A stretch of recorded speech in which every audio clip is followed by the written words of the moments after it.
If I saw the show 5 years ago, I probably would not have divorced my wife. You see a lot of divorces happening in the 40s, and I don't think that that's a coincidence. I don't think it's a coincidence that somebody wakes up all of a sudden and feels very differently, or maybe their libido's low, so their partner doesn't understand what's going on.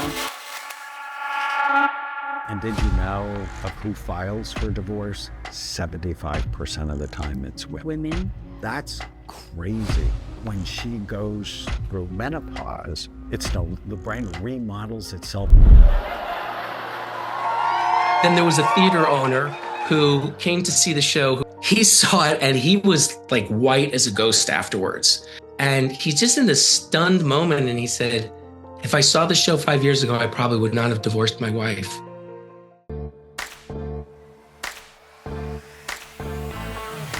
Hey there, I'm Bria, and welcome to the Period Whisperer podcast. If you're over 35 and ready for real answers about your hormones, you're in the right place.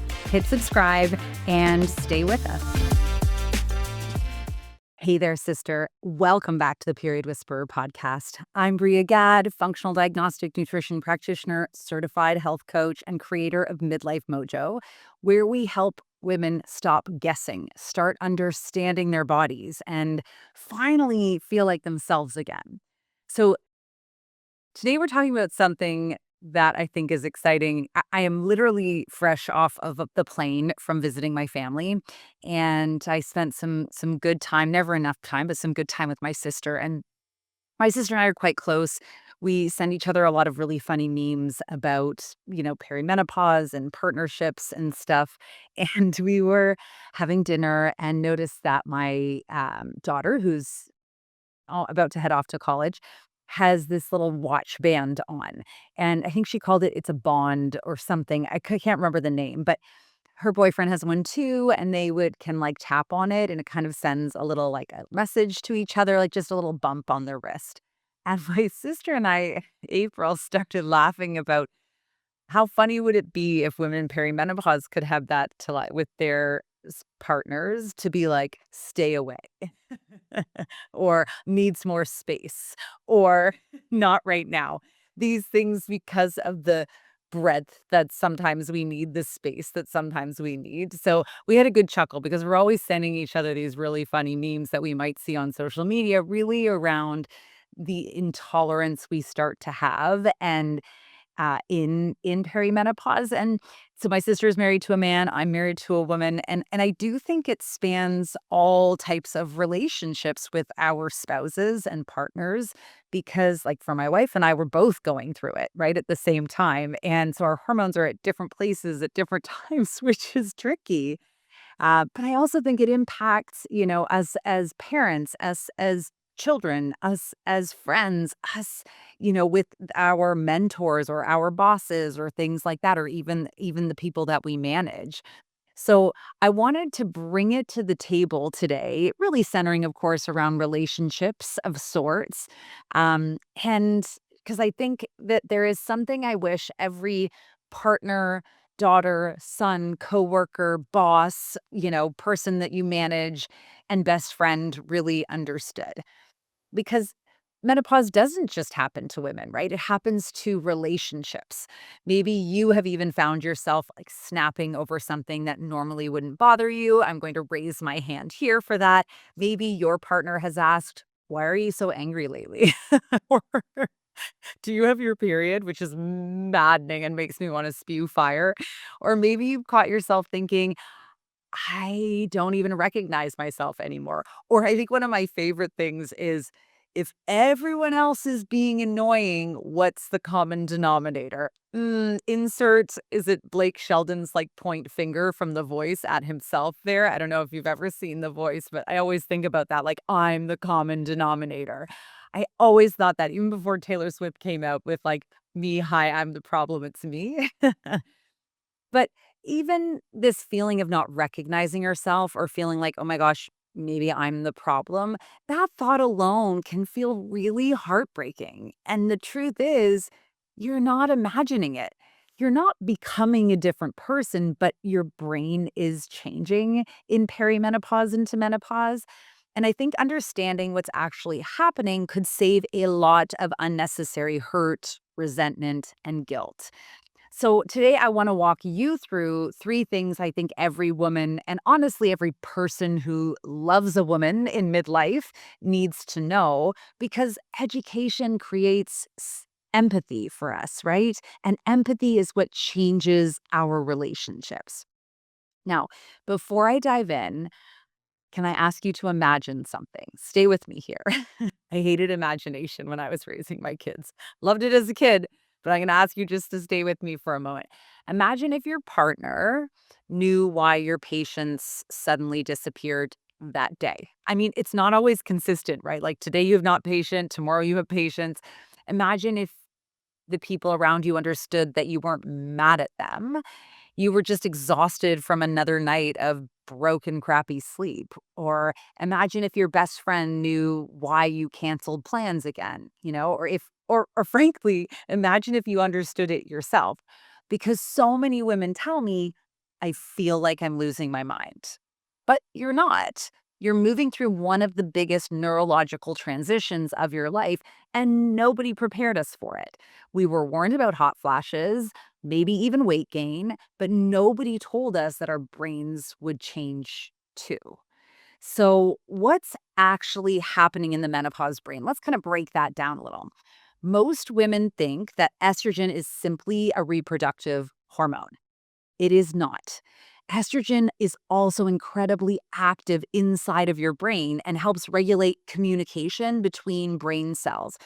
It's probably why women are better communication communicators. Just saying. It influences memory, connection, focus, mood, our stress resilience, our sleep, our motivation. It even impacts how we interpret emotions. Oh boy. So, as estrogen begins to fluctuate during perimenopause, those brain networks have to adapt. And researchers using brain imaging have actually watched these changes happen in real time. They've shown that menopause and perimenopause isn't simply a reproductive transition, it's a neurological transition as well. And that's a pretty incredible shift in how we think about this transition, the menopause transition, whatever you want to call it. It really helps explain why women suddenly experience things like, I can't find my words. I forget why I'm walking in the room. I cry over commercials, or I'm just more emotional. I have zero patience. I feel overwhelmed by things that I've handled for years. These aren't just getting older or character flaws. They're actually biological changes. Your emotional regulation center is adapting. Your stress response changes. Your brain becomes more sensitive to cortisol. Your sleep often suffers. And of course, when you combine all of that together, it's no wonder so many women say, I don't feel like myself. And I think the good news is that your brain is incredibly adaptable. It isn't broken. What's happening during this time, and I think this is the hope, it's one of the gifts of perimenopause. Your brain is recalibrating, it's navigating the transition the same way our teenagers do going through puberty, the same way we did going through puberty.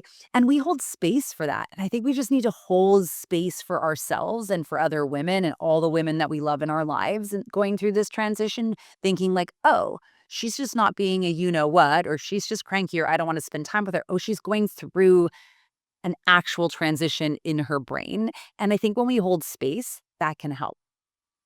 So let's break down a little bit about why these brain changes affect relationships. Now that we understand how this is changing the brain, that the brain is changing, imagine experiencing all of these shifts that we just talked about while everyone around you expects you to be exactly the same person you've always been.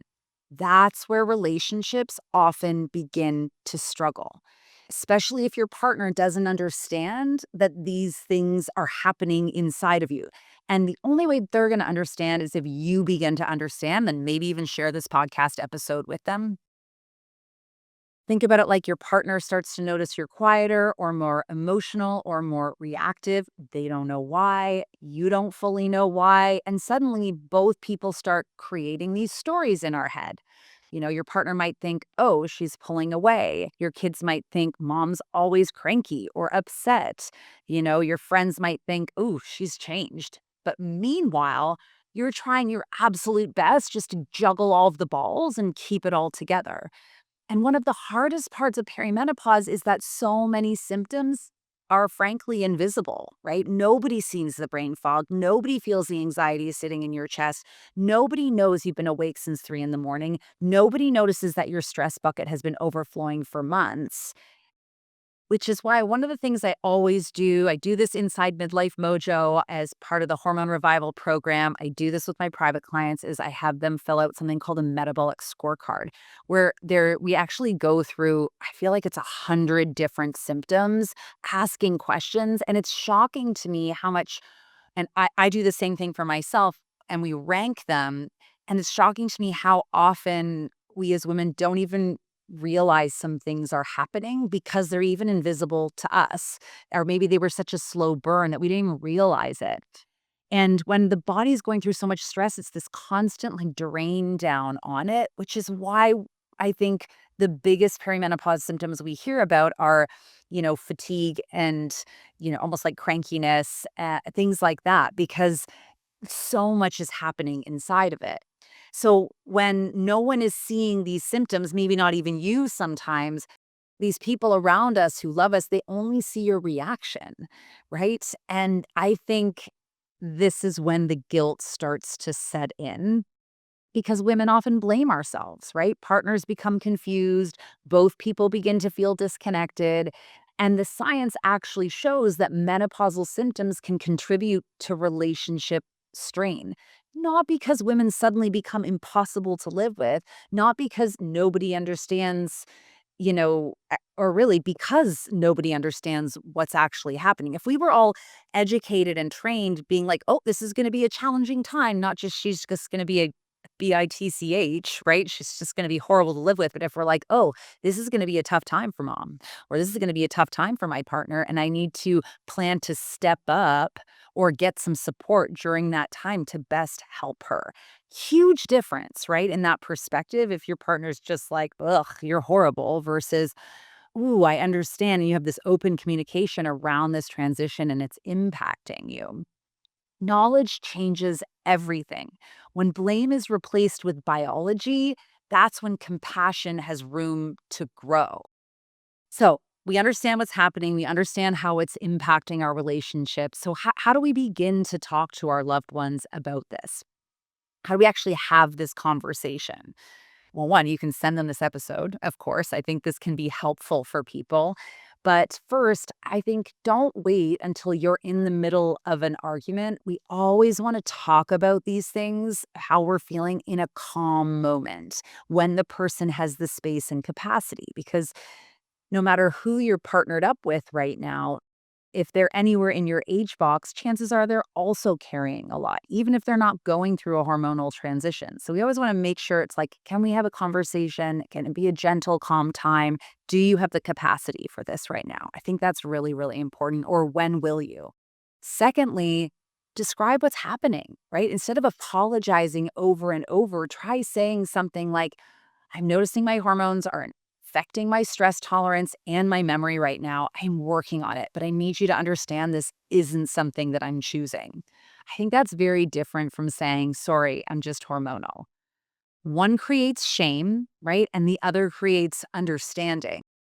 Third, I think we can be specific about what support looks like because people can't read our minds. And I have been guilty of this for so long, right? You kind of hope people just walk into the room and figure out what needs to be done, but that is not what happens a lot of the time. You do need to gently and kindly ask for help. And in my experience, when I ask for help, most people want to help. They want to show up for you in a way that they can. So maybe you need a hug instead of advice. Maybe you need 20 minutes alone after you get home from work. Maybe you need help with dinner or help thinking about what to make for dinner. Maybe you need someone else to take over bedtime if you still have littles at this time. Maybe you just need a reminder that you're loved. Support looks different for everyone. But we need to start knowing what that looks like for ourselves. Know thyself is such an important saying, and it keeps coming up to me. I feel like now that I'm in my mid-40s, it's like you have to know what you need and you want before you can ever expect anyone else to be able to come to the table and support you. Finally, invite your partner into the learning process, right? Share a podcast episode like this one, watch a video together, read an article together. When both people understand what's happening, it stops feeling like one person versus the other. Instead, I think it becomes both of you versus the challenge. And you can find humor in that sometimes. I think when you're on the same team working, against and toward the same things, that's a very different relationship. Okay, sister. I know how challenging perimenopause and menopause can be. Why? Because I entirely work with women. I've worked with thousands of women, and I am in it myself.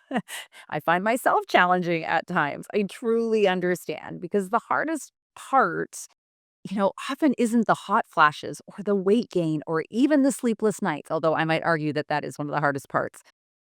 I think it's feeling like the people you love no longer understand you, and maybe that you don't even understand yourself. That's a really big disconnect for us with ourselves.